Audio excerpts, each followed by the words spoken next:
Galera, hoje o tema é muito especial, porque eu subo aqui e sinto uma responsabilidade de fazer para você um convite especial que tem a ver com vida ou morte eterna. E deixa eu te contar uma coisa, quando a gente trabalha com jovens, sempre tem alguém que pergunta para a gente, e a gente também se pergunta assim, ei, por que será que tem jovens cheios de potencial que se afastam dos caminhos do Senhor? Por que será que tem gente boa que se afasta de Deus? Por que será que tem gente que passa por essa escola e não toma uma decisão ao lado de Jesus? Ou por que será que gente que havia tomado uma decisão ao lado de Jesus acaba se afastando? Por que essas coisas acontecem? E eu poderia estender minha pergunta, que talvez não tenha a ver com o dia a dia de vocês ou da maioria aqui, mas pode te ajudar para o futuro. Por que será que casais que se amavam decidem se separar? Por que será, e aí sim talvez tenha a ver com a sua realidade, e pode ser que você conheça alguém que tenha vivido isso, por que será que amizades bonitas são desfeitas? Gente que era amigo e agora não se olha mais. Por que essas coisas acontecem? Hoje eu queria dar alguns exemplos e tirar algumas lições da vida de dois discípulos. Olha aqui para mim. Quando eu apontar para esse lado aqui, e você sabe que eu gosto de andar para lá e para cá, mas quando eu apontar para esse lado, eu vou estar falando de um discípulo chamado Judas, ok? Quem está desse lado, imagina aí. Judas, ok? Você é bom de imaginação? Que tamanho é o Judas que você está imaginando aí? Cabelo, altura, beleza? Imaginou? Show! Agora do lado de cá, eu vou falar de um discípulo chamado João, beleza? Do lado de cá, quem está? Do lado de lá? Vamos começar a falar desse aqui. Você conhece alguém com o nome de Judas, hoje em dia? Teria coragem de colocar o nome do filho no futuro de Judas? Judas é bonito, Judinha, vem cá. Por que as mães não colocam o nome dos filhos de Judas? Quem foi Judas? Me ajuda aí. Tá, abra a sua Bíblia aí agora. Você está com a Bíblia aí? Abra no livro de Mateus, capítulo 10. Porque eu quero te apresentar hoje um Judas, é o mesmo, mas de maneira diferente. Talvez você nunca ouviu dessa maneira. Mateus capítulo 10, acompanhe comigo a leitura, que diz assim, Mateus, abra aí no celular, na Bíblia mesmo, mas não deixa de abrir, senão você vai perder o mais importante da noite. Mateus 10. Mateus 10, isso aí, acompanha com o amigo do lado. Verso 1, que diz assim: tendo chamado os 12 discípulos, deu-lhes Jesus autoridade sobre espíritos imundos, para os expulsar e para curar toda sorte de doenças. E aí pula para o verso 4. Entre eles estava Simão, o Zelote, e Judas Iscariotes. Dá uma pausa aí. A Bíblia diz que um dia Jesus chamou 12 discípulos. E Jesus deu poder para os 12 para fazer duas coisas que a gente acabou de ler. Vamos ver quem prestou atenção na leitura. Duas coisas. Quais foram? Primeira coisa, expulsar demônios. Segunda, curar toda sorte de doença. Ou seja, Judas, esse que a gente fala, Judas o traidor, né, o cara ruim, mas esse Judas recebeu poder para curar doenças, gente. Já pensou Judas hoje aqui? Quem está com Covid, vamos lá orar, e a pessoa era curada. Se ele entrasse em um leito de hospital onde tivessem doentes no estado terminal, Judas orava e as pessoas eram curadas. E quando Judas mandava, o diabo corria. Esse era Judas, um homem cheio de poder. Judas tinha uma outra característica. Volta uma página aí da Bíblia, no livro de Mateus, capítulo 8, no verso 19, diz assim: então aproximando-se dele um escriba, disse: mestre, seguir-te-ei para onde quer que fores? Mas Jesus lhe respondeu: as raposas têm covis, as aves do céu têm ninhos, mas o filho do homem não tem onde reclinar a cabeça. Alguém sabe aqui a profissão de Judas antes de ser discípulo?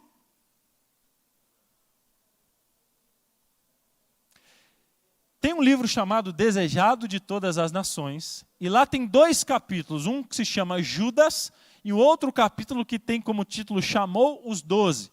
E eu vou te contar algumas curiosidades desses 2 discípulos baseados nesses capítulos, tá? Judas, certa vez, chegou para Jesus e disse assim: mestre, Eu vou te seguir para onde quer que for. Aí Jesus respondeu para Judas assim: Judas, tem certeza? As aves do céu têm ninhos, as raposas têm covis, mas a gente não tem onde nem dormir. A mesma conversa do escriba. E Ellen White, ao comentar isso, ela diz que Judas, ele se refere a essa pessoa de Mateus capítulo 8. Ou seja, ou Judas teve o mesmo diálogo. Na verdade, não é que ela se refere, ela faz a referência de Mateus 8, baseada no discurso de Judas. Ou como se foi a mesma falha, a mesma resposta, ou como se Judas fosse o escriba. Agora, pastor, o que é o escriba? Era alguém que entendia das Escrituras, fazia cópia do texto sagrado. Então, olha aqui, Judas curava enfermos, expulsava demônios, entendia da Bíblia. E tem um último texto que eu queria que você abrisse aí, João, capítulo 13, verso 29. João 13, verso 29, que tem uma outra característica que eu acho que essa todo mundo conhece. João 13, verso 29, que diz assim: pois como Judas era quem trazia a bolsa, pensaram alguns que Jesus lhe dissera: compra o que precisamos para a festa, ou lhe ordenara que desse alguma coisa aos pobres. Judas cuidava da bolsa. Gente, bolsa de quê? Dinheiro. Que dinheiro era esse? De onde vinha? Me ajuda aí. Doação, né? Jesus cobrava para fazer milagre? Não. Como assim, pastor? Tem gente que acredita. Uma vez, deixa eu te contar um caso. Eu era pastor numa igreja lá no interior de Minas, e apareceu uma mulher num culto e falou assim: pastor, ora por mim. Eu falei: eu oro. Aí chamei os líderes da igreja, a gente orou por ela. Aí no final ela me perguntou assim: pastor, quanto é? Quanto custa? Eu o quê? Pastor, quanto custa a oração? Eu falei: você está me ofendendo. Não, como assim? Quanto custa? Ai, pastor, desculpa, eu não quero ofender, mas é porque eu vim de uma igreja aqui na rua de cima, eu estou com um problema no meu casamento, e eles disseram que a oração, tinha uma tabelinha, gente, a oração do casamento era um salário mínimo. Eu falei: sério? Eu vim aqui, acho que é mais barato, né? Eu falei: claro que não é nem barato, não tem custo. Jesus não cobra para fazer milagre na vida de ninguém. Pastor, e as ofertas? As ofertas na época de Jesus eram porque as pessoas tinham um coração agradecido e elas ofertavam. Mas um detalhe é o seguinte: alguém tinha que cuidar do dinheiro. Quem? Aí você pensa assim: Judas deve ter se oferecido, tudo bem que ele queria. Mas os discípulos fizeram uma reunião para decidir quem cuidava do dinheiro. Vamos lá, se você fosse dono de uma empresa, talvez um dia você será, quem é que você colocaria para cuidar do dinheiro da sua empresa? Me ajuda aí. Quais características tem que ter alguém para cuidar do dinheiro? Vai, primeira. Responsável, falou ali, honesto, confiável. Tem uma outra que não pode faltar. Inteligente, porque não adianta ser confiável e não saber fazer conta. Isso aí. Fiel, boa. Os discípulos sabiam disso. Aí eles fizeram uma reunião e falaram: quem é que vai cuidar do dinheiro, gente? Aí você sabe como é que eram os discípulos, tinha de todo tipo de temperamento. Um falou assim: eu não mexo com dinheiro. Aí o outro falou assim: você não, que eu te conheço, hein? Aí o outro falou no ouvido, né? Aquele ali não, se der o nome dele a gente tira. Só que tinha um que todos os outros discípulos falaram: esse é de confiança, esse é inteligente, esse é fiel, esse é honesto, e ele que tem que cuidar é você, Judas. Aí Judas assim: eu?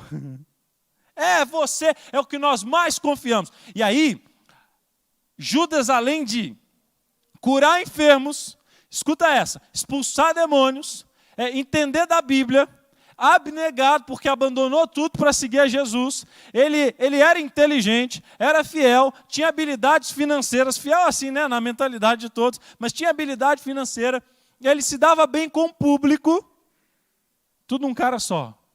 E aí, quando a gente lê o capítulo do desejado, diz assim: além de tudo isso, olha aí, meninas, Judas era de imponente aparência. Sabe o que isso significa?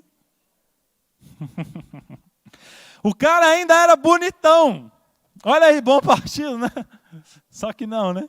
Judas era esse cara. Aí eu pergunto para você: qual foi o final de Judas? Para quem não sabe, Ou para quem, Judas se enforcou, mais ou menos. Atos capítulo 1, diz assim, Atos 1, pode abrir aí, verso 16, você já está em João, passa umas páginas da tua Bíblia e vai para Atos capítulo 1, verso 16, e diz assim, irmãos, convinha que se cumprisse a Escritura que o Espírito Santo proferiu anteriormente por boca de Davi acerca de Judas, o guia daqueles que prenderam Jesus, porque ele era contado entre nós e teve parte no ministério. Olha o verso 18, o que aconteceu de verdade? Ora, esse homem adquiriu um campo com preço de pecado e precipitando-se, rompeu-se pelo meio, ou seja, partiu-se pelo meio. E todas as suas entranhas, ou seja, os seus órgãos se derramaram. O que é isso, pastor? Como assim? Os evangelhos dizem que ele saiu para se enforcar. O livro de Atos complementa. Quando ele foi se enforcar, a corda arrebenta, ou o galho quebra, e ele, cai precipício abaixo, em pedras provavelmente pontiagudas, e os cães, os cachorros, mais um detalhe do desejado, comem os restos de Judas. Ei! Por que gente boa se afasta de Jesus? Por que jovens e adolescentes cheios de potencial, em contato com Jesus, mas tomam um caminho contrário? Por que será que tem jovem bacana que você conhece que já abandonou a fé? Por que será que nem todo mundo que passa por esse colégio, que tem pregação todo dia, toda semana, por que será que nem todo mundo toma uma decisão ao lado de Cristo? Ou por que será que tem gente que se afasta ainda de Jesus? Como Judas, que andou com Jesus. Por quê? Tem amizades que são desfeitas, casamentos destruídos. Por quê? Vamos ver rapidinho aqui, quem lembra? O outro? Quem é? João. Você conhece alguém com o nome de João? Tem João aqui? Tem algum? Tem um ali. Por que será que as mães colocam o nome do filho de João, hein, gente? Quem foi João na Bíblia? Quem lembra? Muito bem, discípulo amado. Mas vamos lá, rapidinho aí, Marcos capítulo 3. Marcos capítulo 3. Vocês são feras, respondem tudo. Marcos 3, e o verso 14, que diz assim, Marcos 3, 14. Atente só, diz assim, então designou 12 para estarem com ele, para os enviar e pregar. É o mesmo texto paralelo lá de Mateus que a gente leu, só que agora com um detalhe diferente. E aí o verso 17 diz assim, que entre os 12 estava Tiago, filho de Zebedeu, e João, o seu irmão, aos quais deu o nome de Boanerges, um apelido, né? Que quer dizer o quê? Quem lembra? Discípulo amado. Hã? Vocês falaram certo. Filho do trovão. Nada a ver, pastor, com discípulo amado. Mas porque era assim que ele era conhecido. Ele era Você sabe o que é um filho do trovão? Vou te contar. Tinha um amigo que morava comigo no tempo do seminário. E ele dizia assim, Gustavo, meu pai é um filho do trovão. Eu falo, conta mais, como é que era seu pai? Ele fala assim, meu pai ficava nervoso à toa. O filho do trovão é aquela pessoa que fala assim, você fala, bom dia, senhor João. E ele fala, o que tem de bom? Conhece gente assim? E esse era o João. Aí, o meu amigo dizia assim, meu pai, uma vez, eu tinha 6 anos de idade, meu amigo contando, o Daniel contando. Eu tinha 6 anos de idade, e aí meu pai estava apertado para ir no banheiro, só porque eu entrei na frente dele, ele ficou tão nervoso, ficou vermelho, e me deu um soco na cabeça, eu desmaiei. Já pensou o cara nervoso desse jeito? João era daí para pior. Gente, você está entendendo que é Jesus que falou assim, seu temperamento é tão difícil que eu não vou te chamar mais pelo nome não. Já pensou nisso? Esse era João, só que se o problema dele fosse só o temperamento, estava bom. Uma vez Jesus pregou um sermão e falou assim, galera, aquele que quiser ser o maior, lembra? Tem que ser o menor, o servo, que serve os outros, lembra disso? Aí o João devia estar na igreja assim, amém, Jesus. Só que passaram alguns dias e o João chama Jesus e fala, Jesus, eu estava pensando lá em casa, quando o Senhor estiver lá na glória mandando geral, deixa eu mandar também com o Senhor, em todo mundo. Ei, João, além de temperamental, arrogante, ele queria os melhores lugares. se ele não fosse aplaudido ou desse um tapinha nas costas dele, ele ficava bravo. Ele tinha que ser o centro das atenções. Esse era João. Agora vamos ver uma última cena aqui, para a gente ir fechando. Lucas, capítulo 9, o último verso que eu quero ler com você. Mas esse aqui, talvez você já tenha visto isso na Bíblia. Você não parou para pensar em quão grave era. Lucas 9, verso 49. Você que está acompanhando pela internet aí, abre a tua Bíblia aí. Lucas 9, 49, que diz assim. Olha a cena. Falou João e disse: Mestre, vimos certo homem que em teu nome expulsava demônios. E nós lhe proibimos porque ele não segue conosco. Não, para aí. A gente vai continuar, mas para aí. Entendeu a cena? Tinha gente lá expulsando Satanás de um endemoniado. Aí o cara está com dificuldade e olha para o lado. Quem estava chegando? O João. Aí o cara está lá expulsando o demônio, né, aqui. Aí ele olha para o João e fala: ainda bem o João. Aí o João, ele chega assim, o João, ao invés de expulsar o demônio, o João expulsa a pessoa. Você está entendendo? Ei, deixa o diabo quieto aí, rapaz. Vai-te embora. Desse jeito. Aí ele chega orgulhoso para contar para Jesus. Jesus não sabe o que eu fiz. Aí Jesus deve ter colocado a mão no rosto assim e falado assim: eu não estou acreditando. É sério mesmo? Aí Jesus, se você olhar o verso seguinte, Jesus fala: não faça isso. Quem não é contra a gente é por nós. Aí o texto continua e para mim isso aqui é o mais grave. Ó, Jesus estava aqui, ó, para você entender a história. Jesus estava aqui e ele queria dormir, ele queria chegar em Jerusalém. Só que do caminho de onde Jesus estava para Jerusalém, tinha que dormir numa cidade chamada Samaria. Lembra que Jesus contou uma parábola do bom samaritano? É porque quem era de Samaria, o samaritano, não se dava bem com quem era de Jerusalém. Aí Jesus teve uma ideia. Eu fico pensando assim, por que Jesus escolheu ele? Jesus teve a ideia. Gente, vamos ter que ir para Jerusalém, mas vamos ter que dormir em Samaria. Aí os discípulos: não, Jesus, não, o pessoal não vai atender a gente lá. Vamos sim, vai 2 na frente então e conversa com eles para preparar um lugar para a gente dormir. Sabe quem que Jesus mandou? João. Aí o texto diz que ele chegou lá, João, e os samaritanos olharam para a cara dele e falaram: aqui não. Aí o mais legal mais legal não, né? O mais assustador é a reação de João, que está aí nos versos seguintes, que diz assim, ó, Lucas 9, e o verso é o verso 53, que diz assim: mas não o receberam, falando dos samaritanos, né? Porque o aspecto dele, ou seja, de João, era de quem ia para Jerusalém. Agora olha a cena, gente, o discípulo do amor entrando em cena. Vendo isso, os discípulos Tiago e João perguntaram: Senhor, queres que mandemos descer fogo do céu para os consumir? Em outras palavras, Senhor, vamos queimar essas pessoas? Vamos botar fogo nas crianças, nos adultos, nos idosos, em todo mundo. Por quê? Porque eles não deixaram a gente dormir lá. Esse, gente, era o João que vocês falaram aí, que é o discípulo do amor. Mas quem era João? Era esse, mesquinho, arrogante, temperamental, queria os melhores lugares. Queria matar as pessoas à toa. Agora eu pergunto para você, qual foi o final de João? Quem lembra? O que João escreveu na Bíblia? Me ajuda aí.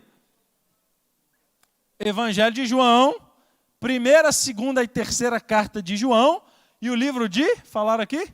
Apocalipse. O cara que tinha tudo para fracassar, venceu. E o que tinha tudo para vencer, fracassou.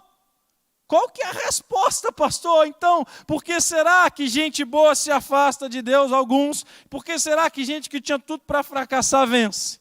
Por que será que amizades são desfeitas, casamentos destruídos e outras coisas mais? Por que será que nem todo mundo aqui toma uma decisão ao lado de Cristo? Por que será que gente que passa por aqui se afasta de Jesus depois? Alguns, por quê? A resposta está analisando a vida desses dois. E eu vou para a conclusão. Se você esquecer de tudo, não esqueça o que eu vou dizer agora. Existe uma diferença entre conviver, repete comigo, conviver e relacionar, por favor. Tem diferença. Qual a diferença? É possível conviver sem se relacionar? Claro. É possível você morar debaixo do mesmo teto de uma pessoa e conviver com ela, mas não ter um relacionamento. Da mesma forma é possível fazer isso com Jesus. É possível conviver com Jesus. O que é isso, pastor? É andar com Ele, ouvir os sermões, participar dos cultos que Ele faz, escutar os ensinos, até amá-lo um pouco. Mas é conviver. E existe uma diferença que é se relacionar. Que é quando o culto acaba, continuar com Jesus. Que é quando a festa termina, continuar em comunhão. Que é quando você sai para fora e continuar na presença dEle, buscando como um sedento, busca um copo de água. E essa é a diferença. Conviver ou relacionar. Agora tem uma outra diferença, muito cuidado e muita atenção no que eu vou te dizer agora. Judas era muito talentoso, mas ele tinha 2 defeitos. E esses mesmos 2 defeitos, eu tenho visto no meu ministério com jovens, que têm sido os mesmos defeitos, que se não forem resolvidos, têm sido a causa de jovens em potencial se afastarem de Jesus. Primeiro, Judas era crítico. Era aquela pessoa que sempre olhava e via um defeito nas coisas. E quer acabar uma amizade, um relacionamento, ou até a sua comunhão com Jesus, seja uma pessoa crítica demais. A pessoa crítica, ela perde o brilho nos olhos. Ela passa a enxergar, mas está falando ali na frente, mas eu conheço fulano. E fulano ali foi cantar, mas eu sei como é que ela é lá no quarto. E fulano é assim, mas eu sei que... Sabe, o crítico, ele impede a ação do Espírito Santo. E o Espírito Santo que está aqui, querendo entrar no seu coração essa noite, ele é bloqueado pelo espírito de crítica. Segundo defeito, Judas era orgulhoso. Sabe o que é isso? Judas, ele se achava melhor do que os outros. Ele dizia assim, esse negócio aí dos ensinos de Jesus é muito bom, eu amo, mas é mais para esse pessoal aí, para os incultos. Para mim não. É para os outros, não é para mim, eu estou um pouco acima disso. E o orgulho destruiu esse homem. E assim eu sei que tem muita gente que entra em contato com a palavra de Deus, mas continua com orgulho e pensa, pastor, mensagem é legal, mas não é para mim. É para o meu colega de quarto, não é para mim. É para aquele menino, é para aquela mãe, mas não é para mim. E aí a gente vê jovens cheios de potencial se afastando de Jesus. Mas a boa notícia é que João, que tinha tudo para fracassar, e tinha mais defeitos até do que Judas, ele tinha uma qualidade. E por favor, querido jovem, não se esqueça dessa qualidade. Não se esqueça do que eu vou te dizer agora. João, ele tinha humildade espiritual. Eu dei esse nome aqui. Para te explicar o que eu vou exemplificar. João, quando pecava, e quando Jesus o repreendia, ele não fugia da presença de Jesus. Sabe o que acontecia? Ele chorava, ele clamava, e ele dizia, Senhor, não consigo, é difícil, é meu temperamento, eu sou fraco, mas eu preciso do Senhor. Aí ele se encostava no ombro de Jesus, aí ele levantava, só que lá na frente, caía de novo. E caía, levantava, mas não fugia, não se afastava, não saía da presença, mas estava no chão. Aí levantava, caía, levantava e permanecia, levantava, caía menos, levantava um pouco mais, ficava agora um pouco mais de pé, caía de novo, mantinha na presença, ficou em pé, a ponto de filho do trovão ser transformado a discípulo amado. Entenda uma coisa. A gente às vezes espera ser perfeito para entregar o coração a Jesus. A gente, não, pastor, eu ainda tenho esses defeitos, então eu não sou digno de tomar. Não, é aí que você precisa vir. É aí que você precisa aceitar Jesus. Porque se você continuar com esse espírito de orgulho e de crítica, um jovem talentoso como é você, vai se tornar uma estatística negativa, como foi a de Judas, e como é a de muitos jovens que talvez passam por aqui. Eu não sei, como o pastor disse no início da semana, quantas mensagens você ainda vai escutar. Mas eu sei que você precisa entregar o coração a Jesus, aproveitar essas oportunidades. Eu quero terminar com uma última história. E depois eu vou orar por você. E eu quero fazer um convite para você essa noite. Mas eu quero te contar uma história. Uma vez eu fui dar um estudo bíblico para uma pessoa, quando eu estava começando o seminário de teologia, há alguns anos atrás. E eu fui muito novo para lá. Fui lá com 19 anos, mais ou menos. E eu tinha a aparência assim, de ser até mais jovem, né? Eu me lembro que quando eu cheguei lá no seminário, eles colocam a gente para cuidar de uma igreja. Como se fosse um estágio. Pastor Felipe, nós somos contemporâneos lá, né, pastor? E eu me lembro que eu fui para uma igrejinha chama quilômetro 25, o local não era nem nome de cidade, era um povoado. E a irmã foi me apresentar na igreja assim. Eu fiquei com raiva da irmã, porque a gente chega para estudar teologia, a gente já sente que é pastor, né? Aí eu era muito novinho, a irmã me apresentou assim: olha, igreja, olha as crianças que a associação mandou aqui para a gente cuidar. E eu olhei para a irmã e falei assim: poxa, irmã, não é assim, né? Fico sem moral. E aí a irmã falou assim: aqui tem que trabalhar muito, como se a gente não quisesse trabalhar. E eu já fiquei assim, né? Aí ela disse assim: hoje tem estudo bíblico, 3 da tarde. Eu falei: eu vou mostrar para essa irmã que aqui eu vou trabalhar muito para Jesus. Né? Ela vai mudar o discurso dela. 3 horas, irmã, 3 horas, o sol rachando. Só que quando eu cheguei para dar o estudo, para encontrar a irmã, para a gente ir na casa do estudo bíblico, a irmã arrumou lá não é nem desculpa, ela não pôde ir. Ela disse assim: Gustavo, eu não vou poder ir no estudo não, mas vocês vão sozinhos. Eu e o outro colega que fazia estágio comigo, o Rafael. Vocês vão comigo, vocês vão sem mim. E a gente falou: tudo bem, irmã. Eu lembrei de manhã e eu não queria dizer não para nada. Tudo bem, irmã, só falar onde é. Já viu aquela pessoa que quer te contar uma coisa e começa a contar as coisas picado em vez de contar direto? Aí ela começou: só tem um detalhe do estudo bíblico. O que é, irmão, detalhe? É porque o estudo bíblico é para uma mulher. E ela vai estar sozinha em casa. Aí, a primeira reação foi: não, irmã, então não é melhor a gente dar esse estudo não, porque afinal de contas, a gente chegou agora aqui no povoado, o pessoal não conhece a gente. Então a gente vai entrar na casa de uma mulher que ficar lá estudando a Bíblia com ela, o que as pessoas podem dizer? Aí a irmã falou: pois é, tem que ir lá dar o estudo bíblico, né? E vocês não vão? Então, não, tem que ir sim. As almas estão esperando para serem alcançadas, vocês não podem dizer não. Aí o colega: é mesmo, está certo. Tá bom, irmã, a gente vai, né? Vamos lá. Não é o certo, mas a gente vai. Tá bom. Aí ela diz: só tem mais um outro detalhe. Qual que é o detalhe? É que essa mulher faz estudo bíblico escondida do marido.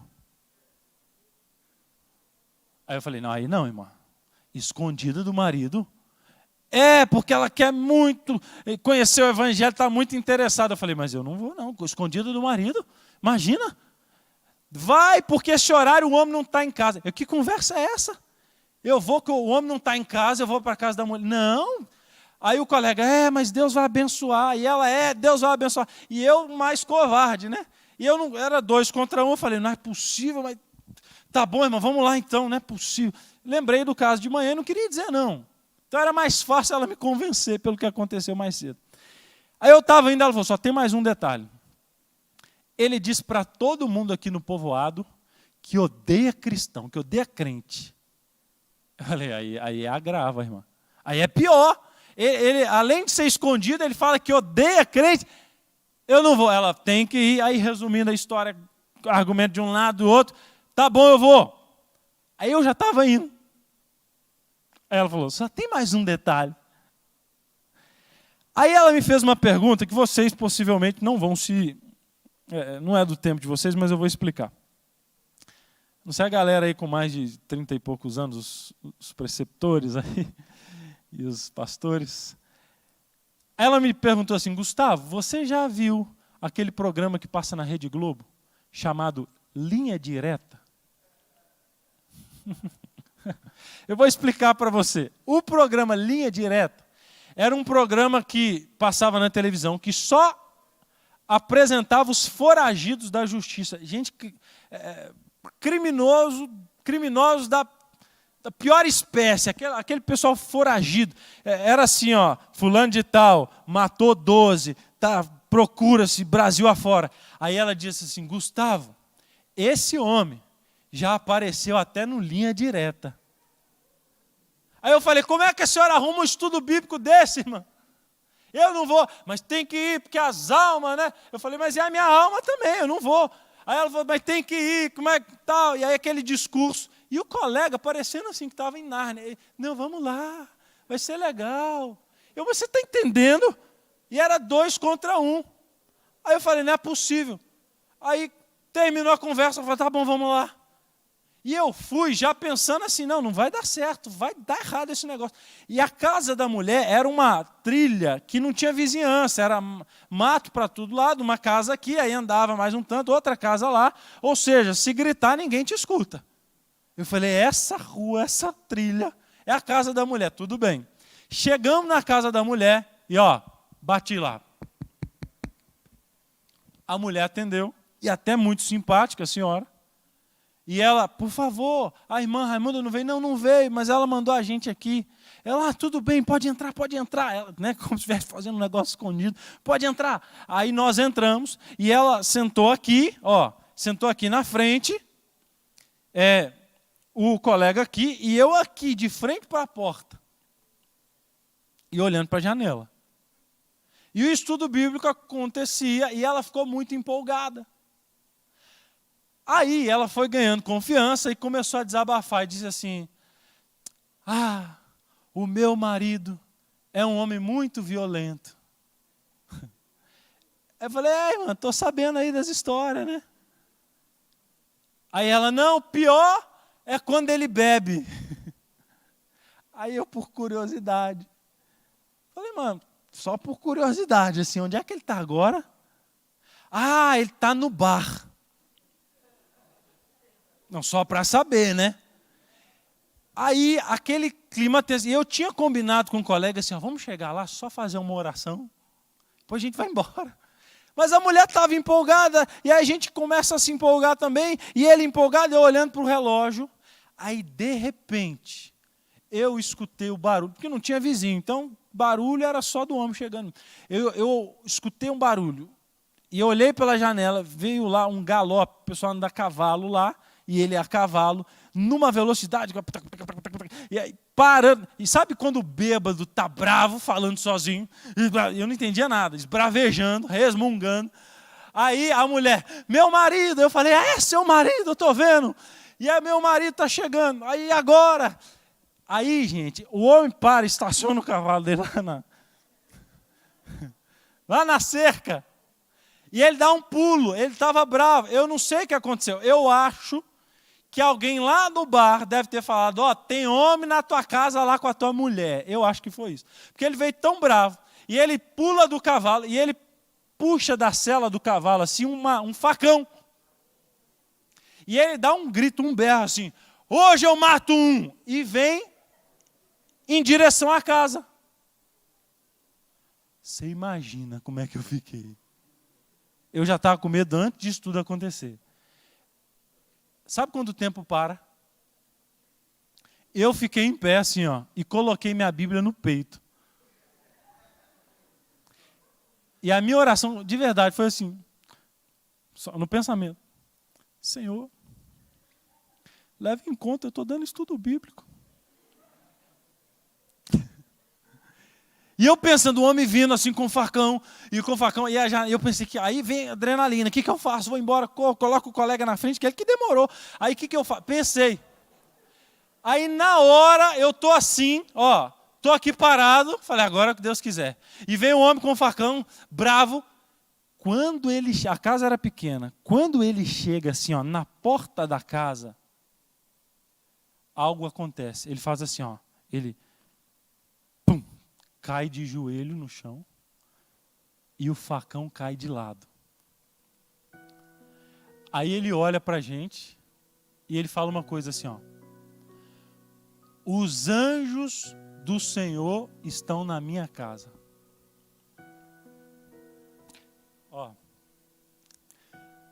Eu estava com muito medo ainda. Ele falou dos anjos. Eu falei, o que esse homem está vendo? eu acho até que ele estava falando assim, quando ele nos viu com a Bíblia, ele viu que eram homens diferentes, que não estavam fazendo mal ali para a família dele. Só que o mais impressionante não foi o que aconteceu dele cair. Foi que esse homem começa a olhar para a gente e ele começa a chorar. Esse era o típico filho do trovão, gente. Vocês estão entendendo? Um homem temido em todo o povoado. E ele começa a chorar e fala assim, eu sei o que vocês estão fazendo aqui na minha casa. Vocês estão falando de Jesus, né?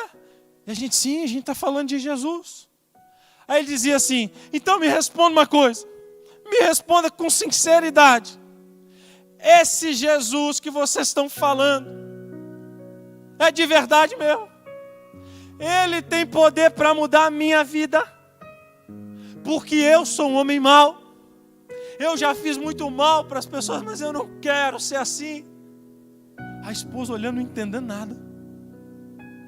E ele, eu não quero mais fazer o mal. E a gente, não faça mais o mal, não. E a gente levantou ele. Falou, é claro que Jesus tem poder para te transformar, para mudar o teu temperamento, para mudar tuas vontades, para transformar filho do trovão em discípulo amado. É claro que ele pode. Só basta você querer, só basta você se entregar. E se você o aceitá-lo, deixa que a obra ele vai fazer. E o estudo aconteceu, sabe quando você sente o Espírito Santo no lugar? Sabe? O Espírito Santo daquela humilde casa. E nós oramos. E foi uma tarde linda. E aí quando estava indo embora, eu até pensei, porque, escuta bem, quem sobe aqui para pregar para vocês é só instrumento. Eu não sei aonde nessa noite a mensagem está chegando. Se está chegando no teu ou no coração de quem estava buscando uma resposta, ou que tem vivido no vale da decisão, não sei, porque a gente é só instrumento, mas o Espírito sabe. E o coração do instrumento pecador, que é o pregador, saiu daquela casa e eu até comentei com um colega assim, será que ele vai continuar? Porque estava bêbado, né? Olha, a falta de fé do pregador. E aí ele disse, não sei, vamos ver. Mas no sábado seguinte, eu estava assim na porta da igreja, a gente tinha o costume de esperar os irmãos e tal. E quando eu olho para o lado, era um povoado, não tinha tantas pessoas. E quando eu olho para o lado, eu vejo uma cena que eu nunca mais esqueci. De longe vindo um casal. A cena era a seguinte. O homem, que era conhecido por ser bruto, tratar mal a esposa, ignorante. Ele estava andando assim do lado, segurando as rédeas do cavalo, a pé, e a esposa montada em cima, cavalheiro, e com a mão, a outra mão segurando a Bíblia. Sóbrio, gente, sóbrio. O pessoal não via aquele homem sóbrio com uma roupa simples, mas a melhor que ele tinha. E ele disse assim para mim na porta da igreja, eu também quero esse Jesus para a minha vida.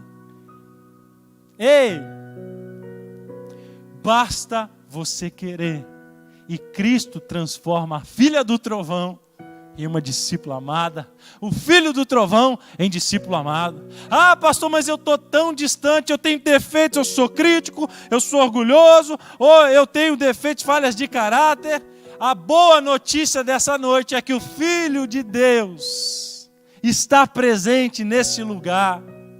E Ele também está disposto a transformar o meu e o seu coração, transformar filhos do trovão em discípulo amado. Mas você precisa dar um passo. Você precisa entregar o coração a Jesus. Você não pode ser uma estatística de um jovem que teve todas as oportunidades, que teve contato com Jesus, que teve contato com a palavra, mas na hora de tomar uma decisão não tomava. E foi alimentando outras coisas, e aí Satanás vai ganhando espaço. Não! Hoje é noite de decisão. E eu quero orar por você. Essa é uma semana de decisão. Mas hoje precisa ser um pouco mais especial. Onde você, como eu olho para esses dois e falo, eu tenho defeito de Judas e de João. Mas eu tenho Jesus, que estava disposto a transformar Judas, que transformou João e que pode transformar a minha vida. Então, Jesus, eu não quero saber de mais nada. Eu só quero saber do Senhor. Nessa noite eu queria orar por todos vocês. Mas eu não sei se existe alguém aqui. E se por favor existe, eu queria conhecer agora. Existe alguém que ainda não é batizado, mas sente um desejo no coração de entregar o coração a Jesus? Eu queria que você levantasse a sua mão sem ter vergonha nenhuma. Faz assim para mim, deixa eu conhecer. Amém? Ali, aqui. Amém? Mais alguém? Uma salva de palmas para ele, gente, por favor. É um dia de decisão. Eu posso orar por vocês também? Em meio à tempestade, intensa escuridão, se tudo está perdido, não vejo solução. Se minha vida toda parece esmorecer e todo sofrimento eu não compreender, preciso ser lembrado que estás a me amparar, e tudo aquilo que me aflige quero te entregar. Quero minha vida entregar. Quero que tua graça venha me envolver. Quero renascer de novo, meu passado esquecer.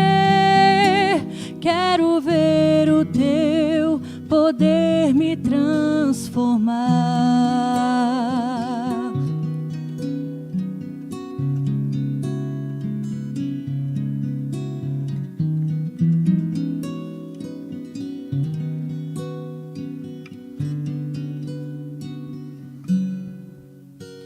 Em meio ao sucesso e êxito sem fim, coberto de vitórias e bênçãos só pra mim.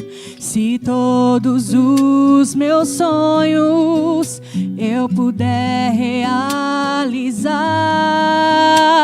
sem o menor esforço, eu tudo alcançar, preciso ser lembrado que tudo vem de ti, e como consequência eu quero a ti servir. Quero minha vida entregar.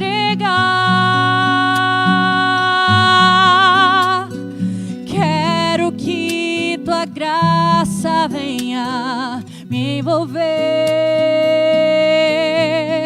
Quero renascer de novo, o meu passado esquecer. Quero ver o teu poder me transformar. Cante comigo. Quero minha vida entregar.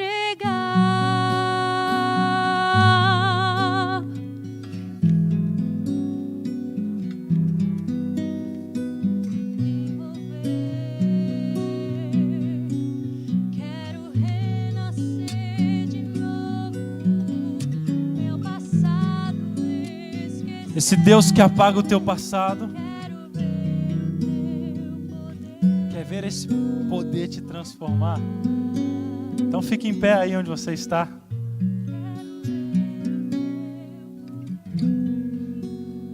Vamos fazer o seguinte. Talvez você já é batizado, mas talvez você sinta no coração o desejo de renovar a tua fé em Jesus. Pastor, essa semana de oração está chegando na minha vida no momento que eu preciso tomar uma decisão de me firmar ainda mais e dizer para todo o universo que o meu coração é de Jesus.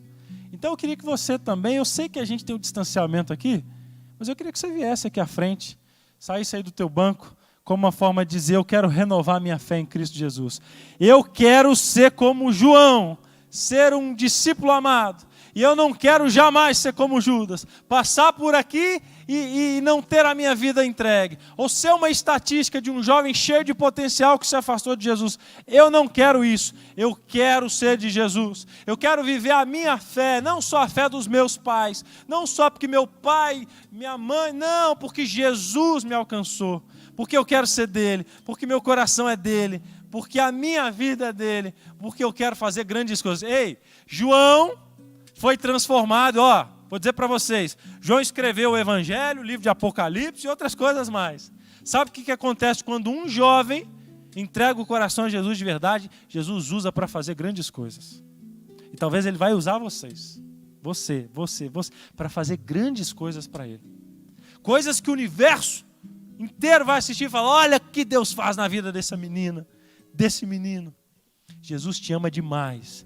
Eu não sei se você tem lutado contra pecados, como João caído e levantado, mas hoje Jesus veio aqui para te dizer que Ele te ama e que Ele está te dando uma nova chance e quer escrever ao teu lado uma nova história. Fecha teus olhos. Ó Deus eterno, Criador dos céus e da terra, louvado seja o Senhor, Pai, porque o Senhor perdoa os nossos pecados, lava-nos com o sangue de Cristo, e não somos mais escravos dessas impurezas e do pecado, mas somos agora escravos de Jesus, e o escravo de Cristo é livre, e é assim que estamos nos sentindo, renovando a nossa fé em Ti, entregando o nosso coração ao Senhor. Nós temos contato com a Tua palavra nessa escola o dia inteiro, Pai, mas Judas também tinha. Não queremos ter o final trágico dele, não. Queremos hoje, Pai, e é isso que estamos fazendo nessa oração, nos humilhando na Tua presença, agradecendo pelo Teu perdão, mas ao mesmo tempo dizendo, Pai, renova a nossa vida e o nosso coração, pois somos Teus. Que o universo inteiro saiba, que Satanás, que anda lá fora como um leão, rugindo, procurando alguém para devorar, que ele também sabe que somos Teus e de mais ninguém, e jamais iremos nos afastar de Ti. Obrigado, Pai, pelo Teu amor, pelo Teu perdão e pela Tua graça. E que o Senhor os abençoe, Pai. Abençoe esses jovens. Que o Senhor os abençoe e os guarde. Que o Senhor faça resplandecer Teu rosto sobre eles e tenha misericórdia deles. Que sobre eles o Senhor levante o Teu rosto e lhes dê a paz. Em nome de Jesus. Amém. Deus abençoe você.